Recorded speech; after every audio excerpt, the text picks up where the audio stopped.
بسم اللہ الرحمن الرحیم۔ السلام علیکم۔ کم سے کم ایک دفعہ درود شریف پڑھ کر نیچے کامنٹ میں ڈن لکھ دیجیے۔ اگر آپ نے ابھی تک میری ویڈیو کو لائک نہیں کیا تو پہلے ہی فرصت میں میری اس ویڈیو کو لائک کریں اور اس ویڈیو کو اپنے پیاروں کے ساتھ شیئر کریں۔ میں ابھی شاید صبر کے پہلے درجے پر ہوں، اسی لیے آج بھی میری زبان پر کوئی نہ کوئی شکوہ آ جاتا ہے، مگر میں چاہتی ہوں کہ میں جلد ہی صبر کے اس درجے پر پہنچوں جن کے لیے میرے رب نے فرمایا ہے ان اللہ مع الصابرین، بے شک اللہ صبر کرنے والوں کے ساتھ ہے۔ کبھی کبھی میں اپنے اللہ کے سامنے جھک کر بیٹھ جاتی ہوں، کچھ سمجھ نہیں آتا، بس ہاتھ پھیلا کر رونا شروع کر دیتی ہوں، منہ سے بولتی کچھ نہیں، کیونکہ وہ میرے دل کی باتیں جانتے ہیں۔ بس یہی کہتی ہوں کہ یا اللہ، تیری بندی آج بہت اداس ہے، بہت کمزور ہے۔ میں ہر کھو جانے والی شے، چھوڑ جانے والے انسان اور لوگوں سے ملی تکلیف پر صبر کر چکی ہوں۔ مجھے نہ اب کھو جانے والی چیز کی طلب ہے، نہ ہی چھوڑ جانے والے انسان کی ضرورت، اور نہ ہی لوگوں سے کوئی شکایت ہے۔ اللہ نے میرے دل کو اطمینان سے بھر دیا ہے اور میرے لیے یہی کافی ہے۔ اذیت برے لمحات میں ہوں، خدایا میں کس عذاب میں ہوں۔ مصیبتیں ہیں کہ ٹلی نہیں جا رہی، میں نہ جانے کب سے آزمائشوں میں ہوں۔ حال کیسا ہے بتا بھی نہیں سکتی، کب سے اس درد میں بے حال ہوں میں، نہ کوئی خوشی نہ سکون میسر ہے مجھے۔ میں کافی وقت سے غم کے حصار میں ہوں، کوئی امید کوئی آسرا بھی نہیں ہے مجھے۔ خدایا پھر بھی تیرے معجزے کے انتظار میں ہوں۔ اللہ پر یقین کرنے کے لیے وجہ کی ضرورت نہیں ہونی چاہیے۔ جب دماغ کی رگیں 100 طرح کی الجھنوں میں ہوں اور اسباب کی جگہ سوالیہ نشان آ جائے، اس وقت اس بات پر یقین رکھنا کہ اگر وہ چاہے تو آگ جلا نہیں سکتی، سمندر ڈبا نہیں سکتا، مچھلی نگل سکتی ہے مگر ہضم نہیں کر سکتی، چاند 2 ٹکڑے ہو جاتا ہے، تو یہ ہی ام الیقین کہلاتا ہے۔ انسان کی خوبصورتی کا تعلق اس کے ظاہر سے نہیں بلکہ اس کے باطن سے ہے۔ ہر وہ شخص خوبصورت ہے جو ایک خوبصورت اور با اخلاق دل کا مالک ہے۔ اے میرے رب، میری عزت کے لیے یہی کافی ہے کہ میں تیری بندی ہوں، اور میرے فخر کے لیے یہی کافی ہے کہ تو میرا رب ہے۔ بس تو مجھے ویسا بنا دے جیسا تو چاہتا ہے۔ اے میرے اللہ، مجھے آپ سے محبت ہے، بس آپ مجھے ایسا بنا دیں کہ آپ کو بھی مجھ سے محبت ہو جائے۔ آمین یا رب العالمین۔ میں یہ نہیں جانتی کہ میں ٹھیک کرتی ہوں یا غلط، کوئی میرے ساتھ کتنا ہی برا کیوں نہ کر لے، میری ناراضگی کچھ وقت کی ہوتی ہے، اگلے بندے کے پیار سے بات کرنے کی دیر ہوتی ہے اور میں بھول جاتی ہوں کہ اس نے میرے ساتھ کیا کیا، اور میں معاف کر دیتی ہوں۔ پھر عین دعاؤں کے وقت رو بیٹھی میں، بہت ڈر گئی تھی کہ رب کو کھو بیٹھی میں، اس سے پایا تو سکون بخشا گیا مجھے، سب کچھ ہار کر اس کے در پر جو بیٹھی میں۔ اداس نہیں ہوں، بس خود میں الجھتی جا رہی ہوں، کچھ بھی سوچتی رہتی ہوں، چھوٹی چھوٹی باتیں دل پہ لگا لیتی ہوں، تنہائیاں پسند آنے لگی ہیں، اندھیرے سے دوستی ہو گئی ہے، اندر کی ویرانیاں کم ہونے کا نام ہی نہیں لیتی، اپنا آپ مار کر زندگی گزار رہی ہوں، اذیتیں پل پل ڈستی رہتی ہیں، لیکن اس بات پر بھی ہنسی آتی ہے، زیادہ تر خاموش رہتی ہوں، یہی وجہ ہے کہ اداس نظر آتی ہوں، پتہ نہیں اکیلے خوش ہوں یا نہیں، پر اب کسی کی جھوٹی ہمدردیاں اور دلاسے نہیں چاہیے، نہ کسی کی توجہ چاہیے، نہ محبت۔ سمجھ نہیں آتی سنبھل گئی ہوں یا پہلے سے زیادہ بکھر گئی ہوں۔ ہاں، بہت مضبوط ہوا کرتی تھی، کل ہی کی بات ہے، کسی اپنے کی کھو جانے سے ہاں ٹوٹ سی گئی ہوں۔ اگر آپ کی موجودگی میں کسی انسان کو دوسرے فریق کی کمی یا ضرورت محسوس ہو تو خاموشی سے واپسی کے سب راستے بند کر کے ہمیشہ کے لیے اپنا راستہ الگ کر لیا کرے۔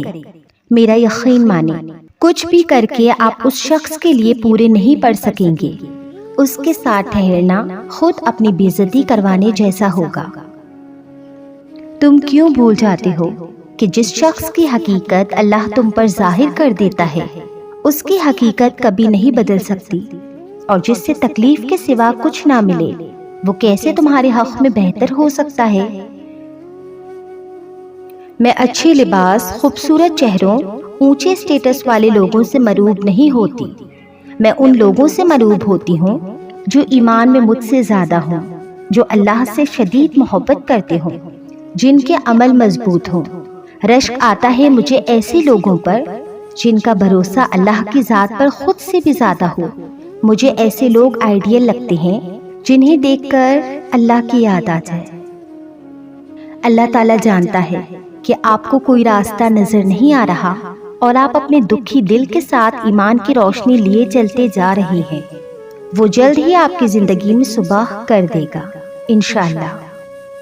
زندگی کا ہر راز تنہائی میں پا لیا، جس کا بھی غم ملا اسے اپنا بنا لیا۔ غم میرا سننے کو جب کوئی بھی نہ ملا تو رکھا سر سجدے میں اور رب کو سنا دیا۔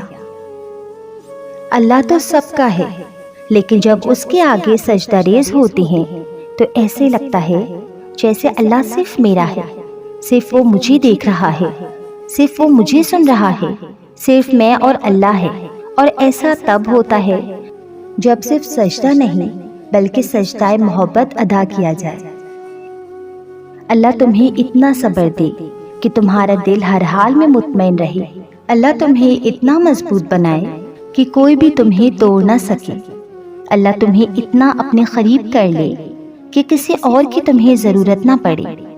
اللہ تمہیں اپنی اتنی محبت دے کہ کسی اور کی محبت کے لیے نہ ترسو۔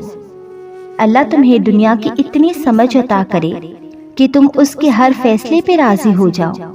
اللہ تمہیں اتنا کچھ نوازے کہ تم کسی کے محتاج نہ رہو۔ اللہ تمہیں اپنی یاد میں اتنا مشغول کر دے کہ تمہیں کسی اور کی یاد نہ ستائے۔ اللہ تمہیں اپنا قرب اتنا عطا کرے کہ پھر تمہیں دنیا کی چاہ نہ رہے۔ آمین۔ اللہ کا ذکر روح تک میں سکون بھر دیتا ہے۔ غم کوئی بھی ہو، فکر کتنی ہی ہو، پریشانی جتنی بھی بڑی ہو، دل پر لگنے والی چوٹ کتنی ہی گہری ہو، دل کو ایک بار راضی کر لے، منوا لے کہ وہ اللہ ہے نا۔ میرا اللہ منصف، رحیم، مالک، حاکم، میرا سب کچھ، دل پرسکون ہو جاتا ہے اور حل اس قدر جلدی نکل آتے ہیں کہ گمان بھی ناممکن ہے۔ تڑپ جب دل میں اترتی ہے تو دل رات کے آخری پہر میں اللہ کو ڈھونڈنے لگتا ہے، اور جانتے ہو وہ اپنی تلاش کی طلب لگاتا ہی تب ہے جب وہ چاہتا ہے کہ میرا بندہ مجھ تک پہنچ جائے۔ پھر رب کے آگے جھکنے سے، اپنی غلطیاں تسلیم کرنے سے، خود کو اس کے سپرد کر دینے سے وہ اللہ آپ کی روح میں سما جاتا ہے، ساری الجھنیں سلجھا دیتا ہے، ساری پیاس بجھا دیتا ہے۔ تڑپ سچی ہو تو وہ رب ہاتھ تھام کر سیدھی راہ پر لاتا ہے۔ وہی سب سے بڑا قدردان ہے، وہ ہمارا ساتھ کسی بھی حال میں نہیں چھوڑتا۔ اللہ یقین والوں کے لیے راستے بناتا ہے، اور جانتے ہو یقین والے کیسے ہوتے ہیں کہ جب ان کی دعائیں بھی ان کے مخالف ہو جائیں وہ تب بھی اللہ سے مانگنا نہیں چھوڑتے۔ ایسا یقین جب ساری دنیا ان کی آنکھوں کے سامنے بکھرتی ہوئی دکھائی دے رہی ہوتی ہے اور وہ تب بھی آسمان کی جانب دیکھ کر کہتے ہیں ہمیں پتا ہے کہ تو ہمیں تھام لے گا۔ تو بتاؤ کیا تم اتنا یقین رکھتے ہو اس پر کہ اس کے منصوبوں کو اس کے منصوبوں کے لیے ترک کر دو؟ ہو سکتا ہے تمہاری شادی زمین پر پائے جانے والے سب سے برے شخص سے ہو جاتی، جیسے حضرت آسیہ کی فرعون سے، لیکن یہ چیز ان کی اللہ سے محبت کو نہ بدل سکی۔ ہو سکتا ہے تمہاری شادی زمین پر موجود سب سے بہتر شخص سے ہو جاتی، جیسے اللہ کے نبی سے، لیکن پھر بھی جنت جانے سے رہ جاتی، جیسے حضرت لوط کی بیوی۔ اور یہ بھی ہو سکتا تھا کہ تمہاری شادی کسی سے بھی نہ ہو پاتی، جیسے حضرت مریم، اور اللہ تعالیٰ تمہیں جنت میں ہر عورت سے بلند درجہ دے دیتا۔ اپنی ترجیحات کو جانو، محبت اور اعتبار سب سے پہلے اللہ کے ساتھ۔ جس سے تم محبت کرتے ہو اس کے میسیجز بار بار کھول کر پڑھتے ہو نا، تو یہ تمہاری اپنے رب سے کیسی محبت ہے کہ اس کے میسج یعنی قرآن کھولتے ہی نہیں، اگر کھولتے ہو تو اسے سمجھنے کی کوشش نہیں کرتے؟ کیوں اس کا میسج پڑھ کر دل نہیں مچلتا؟ کیوں اس کی محبت کا سوچ کر چہرے پر مسکراہٹ نہیں آتی؟ اسے یاد کر کے آنسو کیوں نہیں بہتے؟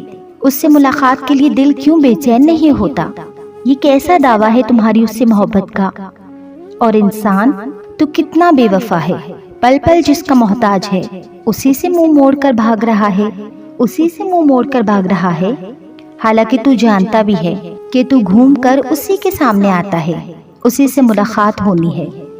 سوچ تو صحیح، کس منہ سے جائے گا اس کے سامنے؟ کیا تم نے جان لیا تمہاری زندگی کا مقصد کیا ہے؟ کیا تم نے پا لیا وہ راز جس کے لیے تمہیں یہاں اس دنیا میں بھیجا گیا؟ یہ دنیاوی محبتیں تو تمہاری آزمائش کرنے آتی ہیں کہ تم حقیقی محبت سے کتنے قریب ہو، اور جب تم صبر کے ساتھ اس کی رضا میں راضی رہتے ہو تو وہ بھی پھر تمہاری من پسند چیز پلک جھپکتے واپس لوٹا دیتا ہے۔ اور یہ جو تم بار بار ہر کسی کے سامنے صبر اور ضبط کا واویلا کر رہے ہو، تو بتاؤ ذرا، کیا تمہارا صبر زیادہ ہے یا صبر ایوب علیہ السلام؟ تم جو اس آزمائش کی گھڑی میں دنوں اور سالوں کا حساب رکھے ہوئے ہو، تو بتاؤ ذرا، کیا تمہاری آزمائش زیادہ طویل ہے یا حضرت یعقوب علیہ السلام کی، جب انہوں نے حضرت یوسف علیہ السلام سے جدائی کاٹی؟ تم کہتے ہو کہ تم نے یہاں اس مقام تک پہنچنے کے لیے ان گنت قربانیاں دی، تو کیا تمہاری ایک بھی قربانی حضرت ابراہیم علیہ السلام کی قربانی کا نعم البدل ہے؟ علم وہ ہے جو کردار میں جھلکے، علم وہ ہے جو زبان کو نرمی دے، علم وہ ہے جو بدلہ لینا نہیں بلکہ معاف کرنا سکھائے، علم وہ ہے جو برداشت کے ساتھ زندگی گزارنا سکھائے، علم وہ ہے جو بڑوں کا ادب کرنے والا بنائے، علم وہ ہے جو چھوٹوں سے شفقت کا معاملہ کرنے والا بنائے، علم وہ ہے جو زندگی میں رب کی رضا میں راضی رہنے کی ہمت دلائے۔